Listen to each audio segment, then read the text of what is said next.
Bonsoir, bienvenue dans BBC Info, un programme de BBC News. Voici le sommaire de cette édition. 3 femmes disent avoir été violées par l'ancien président gambien Yahya Jammeh. L'une de ces femmes a accepté pour la première fois de témoigner. Aux États-Unis, la Chambre des représentants a approuvé plus de 4 milliards de dollars destinés aux migrants en détention. Pendant ce temps, le traitement des enfants suscite de plus en plus d'inquiétudes. Et notre point quotidien sur la Coupe d'Afrique des Nations, les léopards de la RDC après leur défaite jouent leur survie ce soir face à l'Égypte. Pour commencer ce BBC Info, direction la Gambie.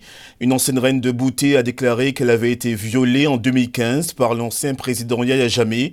Son témoignage fait partie d'un rapport de Human Rights Watch et Trial International qui détaille d'autres allégations similaires à l'encontre de Yahya Jammeh. L'ancien président vit maintenant en exil en Guinée équatoriale, mais un porte-parole de son parti a rejeté les accusations qu'il a qualifiées de non fondées. Attention, certains propos contenus dans ce reportage de Louise de Wast peuvent heurter votre sensibilité. À l'âge de 18 ans, Toufa a gagné un concours de beauté organisé par le gouvernement. Elle raconte que dans les mois qui ont suivi, le président agissait envers elle comme un père, lui offrant des conseils, de l'argent et des cadeaux. Jusqu'au jour où, selon elle, il lui demande en mariage. Elle a refusé. Toufa dit qu'elle a ensuite été invitée à une cérémonie religieuse à la présidence, mais en arrivant sur les lieux, elle dit avoir été amenée à la résidence privée de Jammeh. C'est là que j'ai compris ce qui se passait.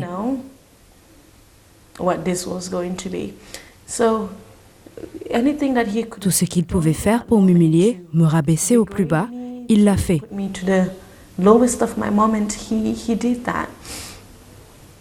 Il a mis ses organes génitaux sur mon visage.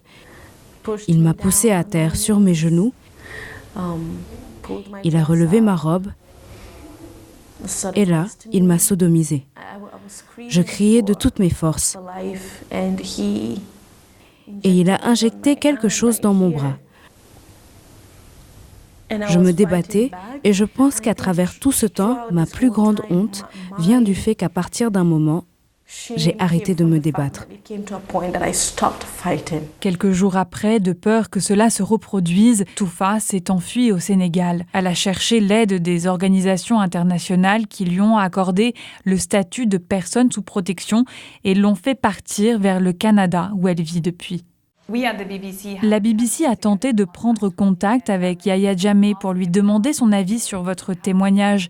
Nous n'avons pas réussi, il vit en exil en Guinée équatoriale, mais en revanche, nous avons contacté le vice-président de son parti, l'APRC, et voici ce qu'il a déclaré. Jammeh est un leader respectable, pieux, craignant Dieu, qui n'a que de respect pour nos femmes gambiennes. Comment réagissez-vous à cela ? Je dirais respectueusement que je ne pense pas que le vice-président de son parti ou la plupart des personnes qui le suivaient savaient quoi que ce soit de ce que Yahya Jammeh faisait dans sa vie privée. En Gambie, le gouvernement actuel a créé une commission pour documenter les violations des droits de l'homme commises durant le règne de l'ancien président. Cette commission a déclaré à la BBC qu'elle est au courant d'allégations de violences sexuelles impliquant Jammeh, mais que pour l'instant, les enquêtes sont en cours. Cela pourrait prendre des années avant que Toufa puisse voir Jammeh dans une cour de justice. À la une de l'actu internationale, la Chambre des représentants des États-Unis, contrôlée par les démocrates, a approuvé en faveur de l'immigration un programme d'aide de 4,5 milliards de dollars. Ces fonds visent à aider à la prise en charge des milliers de familles de migrants arrêtés après leur entrée aux États-Unis. Un bâtiment administratif à l'aspect Mossad, situé à Clint au Texas. Dans ce bâtiment, un séjour forcé pour des enfants de migrants séparés de leurs parents. Selon leurs avocats qui leur ont rendu visite, ils dorment à même le sol et ne mangent pas à leur faim. Beaucoup de ces enfants n'ont été autorisés à se doucher ne serait-ce qu'une seule fois. Ils portaient les mêmes vêtements sales qu'ils avaient sur le corps lorsqu'ils ont traversé la frontière. Près de 300 de ces enfants ont été relocalisés, mais certains ont été renvoyés ici Leur sort a soulevé l'indignation à travers le pays. Ici, une scène au tribunal, un juge interrogeant une avocate de l'État. Si tu n'as pas de brosse, dit-il, si tu n'as pas de savon, tu n'as pas de couverture, c'est pas hygiénique ça. Tout le monde peut être d'accord sur ce point? Et l'avocate de l'État de répondre vaguement, « Eh bien, je pense qu'il y a de bonnes raisons de penser que ces choses-là relèvent peut-être de la sécurité et de l'hygiène. » Ce n'est pas peut-être, reprend le juge, c'est une certitude.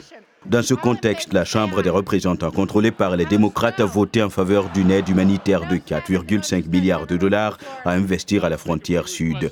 Cette situation est une maltraitance envers les enfants.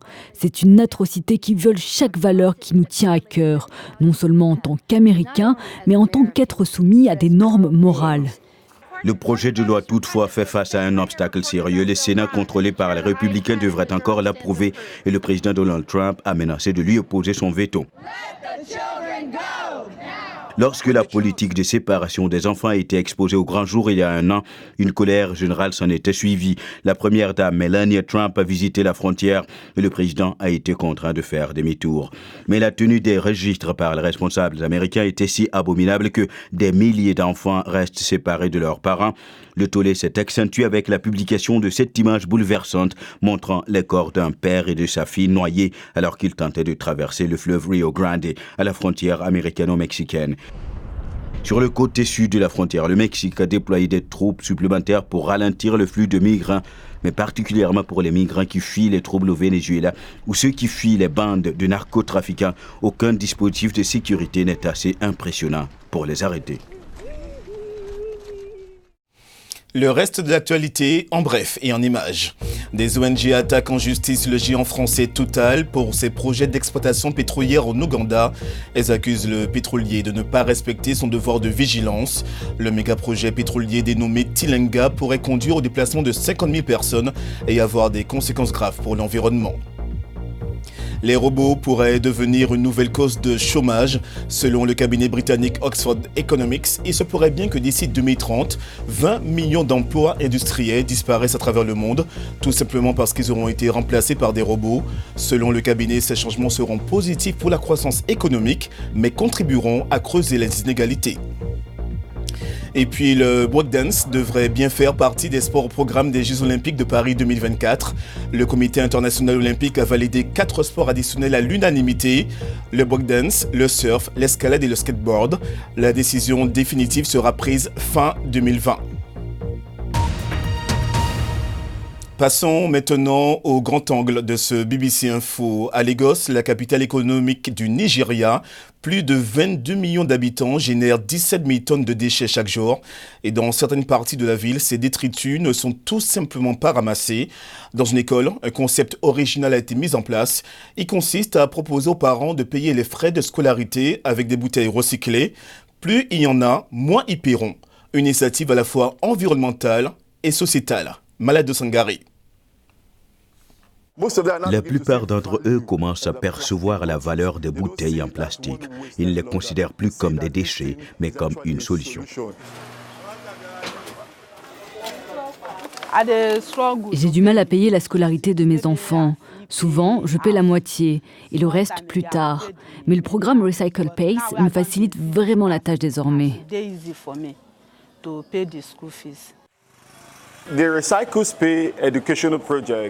Je pourrais bien me tromper, mais je pense que ce programme est le premier du genre en Afrique, à travers lequel un modèle est conçu pour permettre aux parents de payer la scolarité de leurs enfants en recyclant des déchets en plastique, des sachets et des bidons en matière biodégradable. C'est notre façon d'être utile à notre communauté et cette passion nous anime au sein de notre organisation.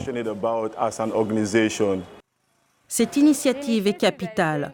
Nous leur apportons les bouteilles en plastique que nous récupérons. Ils les pèsent et la valeur monétaire des quantités de bouteilles est déduite des frais de scolarité que chaque parent devrait payer pour ses enfants. Le projet a vraiment allégé le fardeau des parents. Ils payent désormais à temps. De plus, on est devenu plus rapide dans notre travail. Pour moi, c'est une situation gagnant-gagnant. Les écoles gagnent, les enfants gagnent et les parents gagnent aussi. Les recycleurs sont venus pour collecter les plastiques ramassés par les parents. La compagnie de recyclage collecte les plastiques 2 fois par mois. The two of them. That's 13. Le projet a aidé beaucoup de personnes, beaucoup de parents. Il nous a aidés.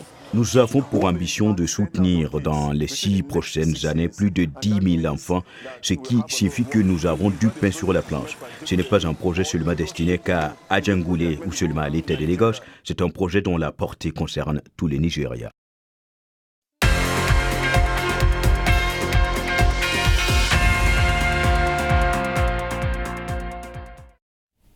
Pour le sport, on retrouve Emmanuel Coste. Bonsoir Emmanuel. Bonsoir Nicolas.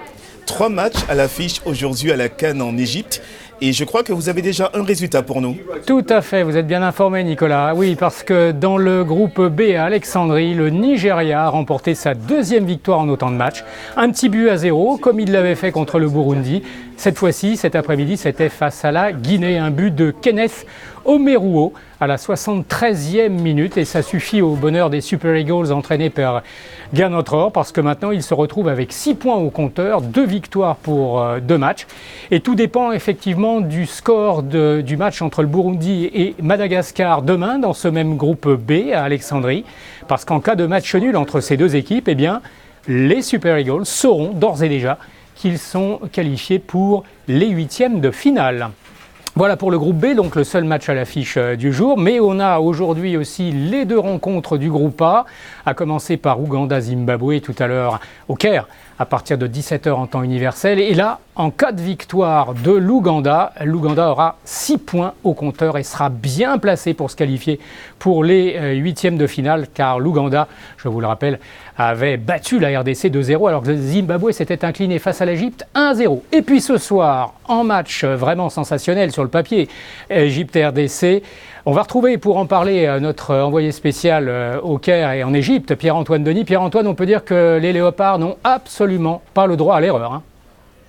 Les Léopards sont dos au mur ce soir et c'est l'enfer qui les attend juste derrière moi dans ce stade international du Caire et ces 75 000 places qui seront entièrement remplies ce soir. Le stade est à guichet fermé pour Égypte-RDC, la République démocratique du Congo qui affronte donc le pays hôte, les pharaons de Mohamed Salah et qui sont en plus pas au mieux après leur défaite en ouverture face à l'Ouganda. 2-0, la RDC doit l'emporter, ça relève du miracle, mais ils sont prêts, comme le dit Youssouf Moulumbu, le capitaine de la RDC. Si on était amené à battre l'Égypte, je pense qu'on serait la meilleure équipe d'Afrique ou la meilleure équipe du monde. Donc on le sait, on est prêt à tous les scénarios et demain on va se battre. On va vraiment mouiller le maillot et on va se battre face à cette équipe de l'Égypte et on verra le résultat à la fin du match, mais on reste concentré. Mais l'Égypte n'est pas dans une préparation idéale non plus, puisque la Fédération égyptienne de football a décidé d'exclure Amer Warda, un des joueurs les plus importants de la sélection, après des allégations d'harcèlement sexuel. En tout cas, ce sont des premiers rapports qui sont sortis. Pour la cohésion de l'équipe, la Fédération a décidé d'exclure Amer Warda. Et donc l'Égypte se retrouve à 22 et une préparation un tout petit peu perturbée avant ce match. Est-ce la possibilité pour les Léopards de réaliser un miracle dans ce stade international du Caire que vous voyez derrière moi? Premier élément de réponse à partir de 20h GMT sur BBC Afrique avec Babacar Diarra et Yoro Mangara. Voilà donc, et je rappelle qu'au classement de ce groupe, eh bien l'Égypte est en tête, ou plutôt l'Ouganda précède l'Égypte à la différence de but avec 3 points.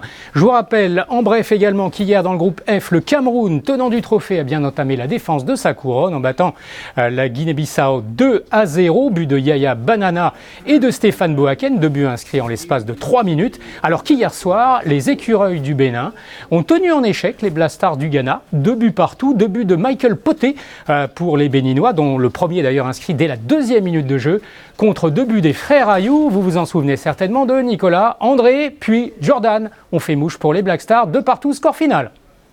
Merci Emmanuel Coste et c'est la fin de ce journal. Merci à tous pour votre fidélité, notamment à vous qui nous suivez en RDC sur Ontachi TV. Excellente soirée et à demain pour une nouvelle édition de BBC Info.